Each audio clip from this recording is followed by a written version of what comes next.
네, 안녕하세요. 히스임 교실의 히스임입니다. 오늘은 아테네와 스파르타에 대해서 배워보도록 하겠습니다. 바로 들어갑니다. 오늘은요, 폴리스의 형성과 발전, 아테네와 스파르타, 그리고 그리스 세계의 번영과 쇠퇴에 대해서 볼 건데요. 혹시 저번 시간에 뭐 배운지 기억 안 나는 친구들 아시죠? 위에 가서 보고 오셔야 된다라는 거 기억하시고요. 갑자기 점프를 했어요. 교과서상에서는 점프를 해버렸습니다. 왜냐면 선생님이 홍경쌤이랑 좀 다르게 나눠서 가르친다고 했죠. 그래서 이 부분들에 대해서 선생님은 이 그리스에 대해서 이야기를 하도록 할 거예요. 역사 바로 보기입니다. 여러분들, 선생님이 갖고 온 사진은 우리가 바로 민주주의라는 팻말을 든 어떤 사람을 데리고 왔어요. 이거는 촛불 집회 때 나왔던 장면인데요. 여러분들은 민주주의가 뭐라고 생각하시나요? 과연 민주주의가 뭘까?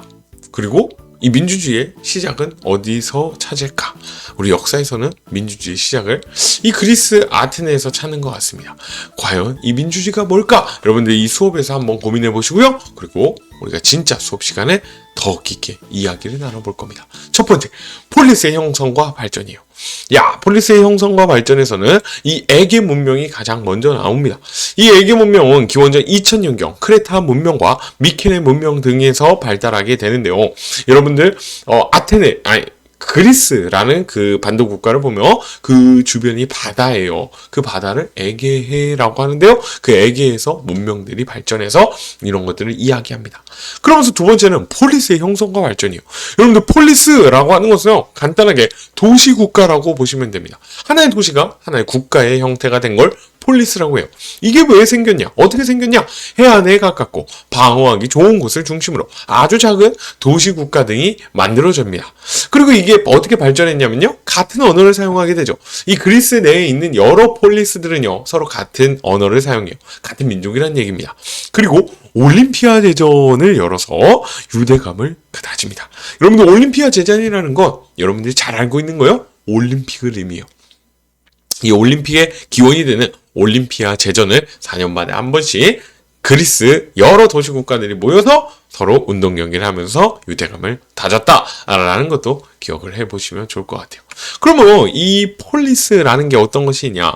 대표적으로 여러분들이 보이시는 것과 같은 폴리스들이 있다라는 겁니다. 여러분들, 아테네 유명하죠? 그리고 오늘 또 볼 스파르타, 이런 것들뿐만 아니라 올림피아가 열렸던 올림피아 제전이 열렸던 올림피아, 그리고 여러 군데들이 도시 국가들이 발전해 있다라는 거 기억해 주세요. 근데 여기서 선생님이 봐야 될 건 뭐냐면요, 왜 그리스에서 이런 도시 국가들이 발전할 수밖에 없었냐라는 거예요. 바로 이 산지와 평야예요. 여러분들, 평야가 넓게 분포하면요, 쉽게 이동할 수 있어요. 한마디로 교통이 편리해질 수 있습니다. 하지만 산이 많으면 그 산을 넘어가야 되잖아요. 교통이 편리할까요? 엄청 힘들어요. 여러분들, 저 영봉산 한번 올라갔다 와보세요. 아주 힘듭니다. 그렇게 산이 많으면 다른 옆에 동네로 놀러가기가 힘들어진다. 한마디로 교통이 불편하다. 그렇기 때문에 한 도시, 산 밑에 있는 한 도시가 하나의 국가가 되게 따로 이 도시만 발전하게 됐다. 그래서 도시국가, 곧 폴리스가 발전하게 됐다라고 이야기하는 경우들이 많습니다. 여러분들, 이거를 기억해주면 좋고요. 여러 폴리스들 중에 선생님 아테네와 스파르타를 볼 건데요. 첫 번째, 아테네입니다. 이 아테네의 특징은 바로 민주정치를 했다는 거예요. 여러분들 고대에 있는 여러 나라들은 어떻게 정치를 했냐? 흔히 떠오르는 게 바로 왕입니다. 왕이 정치를 해요. 다르게 얘기하면 군주제라고 하는데요. 이 왕이 정치를 한 걸로 많이 생각했는데요. 신기하게 이 아테네는요, 왕이 없이 민주 정치를 합니다. 백성들이 주인이 되는 정치를 이야기하죠. 배경이에요. 원래 아테네는 소수 귀족이 정치를 담당합니다. 소수 귀족들이 정치를 담당하게 되고요. 그런데 전쟁이 벌어지면서요, 이 부유해진 평민들이 전쟁에 참여하게 돼요. 이 평민이 전쟁에 참여하게 됩니다. 그러자 이 평민의 정치 참여가 확대되게 해요. 이게 뭔 말이야? 옛날에는요, 귀족들이나 전쟁이 가능했어요. 근데 이제 평민들도 전쟁이 하게 되면서 목소리를 낼 수 있게 됐다라는 겁니다. 내가 목숨 걸고 이 나라를 위해 싸웠어. 그러니까 내가 이 나라에게 요구할 수 있는 게 있는 거야 라고 하면서 정치에 참여하게 됩니다. 이 민주정치, 많은 시민들이, 평민들이 전쟁에 참여하고 또 정치에 참여하게 되면서요, 민주정치가 발전하게 되는데요, 이 바로 페리클레스 때예요. 이 페리클레스 때 이 민주정치는 황금기를 맞이합니다. 민회가 입법권을 행사하게 되고요, 관직과 배심원은 추첨으로 선출하게 돼요. 관직과 배심원, 한마디로 국가 공무원, 한 자리 하는 것들을 추첨으로 선출하게 돼요. 한마디로 공부를 많이 해서 또는 돈이 많은 사람들에게 관직을 주는 게 아니고요, 운에 의해서 추첨으로 선출하게 됩니다. 이게 민주정치를 또 가능하게 돼요. 이런 민주정치가 어떻게 가능하게 되냐? 이거의 골자는요, 돈이 있습니다. 여러분들, 일반 평민들이 먹고 살기 위해서 꼭 해야 되는 거, 당신은 농사라고 보시면 돼요. 이 농사나 상업에 종사하지 않고 정치에 참여할 수 있다는 건 돈이 뒷받침된다라는 거죠. 그래서 이 아테네 민주정치, 페리클레스 때는요, 추첨으로 선출하고 이 사람들에게 돈을 주기까지 했어요. 그래서 정치에 참여할 수 있게 됐다라는 걸 기억하시고요. 한계점은요, 여성, 노예, 외국인은요, 정치 참여에서 배제됐다는 거예요. 여성, 노예, 외국인은요, 정치 참여에서 배제된 게 이 그리스 아테네 민주정치의 한계점이다. 많이 나오니까요, 기억했으면 좋겠습니다. 두 번째는요, 스파르타의 발전이요. 스파르타는 선생님 때 유행했던 영화 300이라는 영화가 있는데, 그것 때문에 많은 사람들이 스파르타를 알게 됐어요. 그리고 스파르타는 여러분들이 이미 엄청나게 빡센, 엄청나게 힘든 교육으로도 유명합니다. 그래서 이 스파르타는 어떻게 발전하게 됐냐? 왜 스파르타는 그렇게 힘든 교육을 할 수밖에 없었냐? 바로 정복 국가로 출발합니다. 기존에 살고 있던 그 원주민들을 정복하고요, 이 사람들을 노예로, 이 사람들을 피지배층으로 다스리게 돼요. 그래서 이 기존의 정복을 한 사람들이 시민이 되고요, 이 시민 중에 왕과 귀족이 정치를 담당하게 돼요. 또 재밌는 건 스파르타는 왕이 또 2명이었습니다. 또 역시 아테네처럼 민회에서 국가의 중대사를 결정하게 됩니다. 아니, 민회에서 입법권을 행사했죠, 아테네는. 스파르타는 민회에서 국가 중대사를 결정합니다. 특징은요, 소수의 시민이 다수의 지배층을 다스리기 위해 강력한 군사 통치를 실시합니다. 심지어 군대를요, 어렸을 때부터 60살까지 다니게 됩니다. 그리고 어린 나이부터 군사훈련을 받게 돼요. 너무도 힘들게요. 이러한 군사 통치를 실시하게 된 게 바로 스파르타의 특징이에요. 그러면서 그리스 세계의 번영과 쇠퇴로 보는데요, 여기서 이 그리스의 여러 도시 국가들이 하나로 뭉치게 되는 계기가 되는데, 그게 바로 그리스와 페르시아의 전쟁입니다. 기원전 5세기에 페르시아가 침입을 해요. 하지만 이걸 그리스가 격퇴합니다.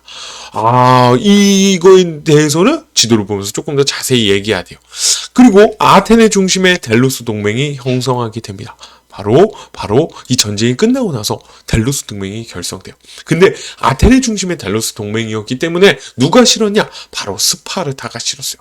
스파르타 이외에 아테네가 이 델로스 동맹을 유지하기 위해 쓰는 그 돈을 막 자기 시민들에게 뿌리게 되면서 또 문제가 생기게 되는데요. 이러면서 스파르타 중심의 펠로폰네소스 동맹과 전쟁이 일어나게 돼요. 그게 바로 펠로폰네소스 전쟁이고요. 여기선 스파르타가 승리하게 됨으로 인해서 전체적으로 그리스의 폴리스가 쇠퇴하게 됩니다. 계속 전쟁이 이루어지잖아요.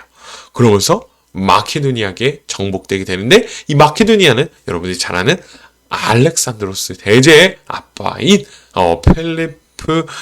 펠리프에게 결국 정복되게 됐다라는 거예요. 그래서 그리스의 민주주의나 이런 것들이 쇠퇴하게 된다라는 겁니다. 그러면 그리스와 페르시아의 전쟁에 대해서 조금 더 볼 거예요. 그리스와 페르시아의 전쟁, 여러분들이 잘 아는 마라톤 전투입니다.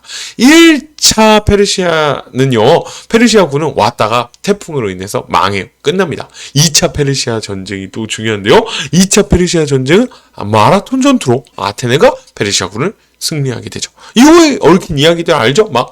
이 승전보를 알리기 위해 뛰어가서 죽었어요 하는 이야기가 있는데, 이거는 사실이 아니에요. 사실이 아니다라는 거고요. 그리고 3차 페르시아 전투가 또 중요해요. 이 3차 페르시아 전쟁 때요, 테르모필라이 전투라는 게 벌어지고요, 살라미스의 전이라는 게 벌어져요. 이러한 것들을 통해서 결국 아테네가 그리스가 페르시아를 쫓아내고 이기게 된다라는 거예요. 어떻게 어마어마한 왕조인 페르시아를 그 조그만 아테네 스파르타, 곧 그리스의 폴리스들이 이길 수 있었을까? 이거 정말로 재미있는 이야기입니다. 이거는 그 수업 때 더 자세히 이야기를 해볼게요. 그러면요, 선생님이 댓글 이벤트로 물어보고 싶은 거는요, 민주정치는 가장 발전된 정치체제인가? 입니다. 여러분들, 아테네는 민주정치를 이루었어요. 그래서 정말로 대단한 아주 황금기를 이루었습니다. 지금도 이 민주정치를 하고 있어요. 많은 나라들이요. 그러면 이 민주정치는 정말 가장 발전된 정치체제일까요? 라는 게 선생님의 질문이에요. 여러분들 생각을 한번 논리적으로 적어보시면 좋을 것 같습니다. 수업 시간에 어떤 이야기를 할지 한번 기대를 해보시면 좋을 것 같아요. 댓글 이벤트 많이 참여해 주시고요. 수업 시간에 이 민주주의에 대해서, 그리고 이 그리스의 정치와 이 전쟁에 대해서 더 깊게 이야기를 해보도록 하겠습니다. 그럼 기대하면서 우리 수업 시간에 만났으면 좋겠습니다. 그러면 나중에 만나요. 안녕.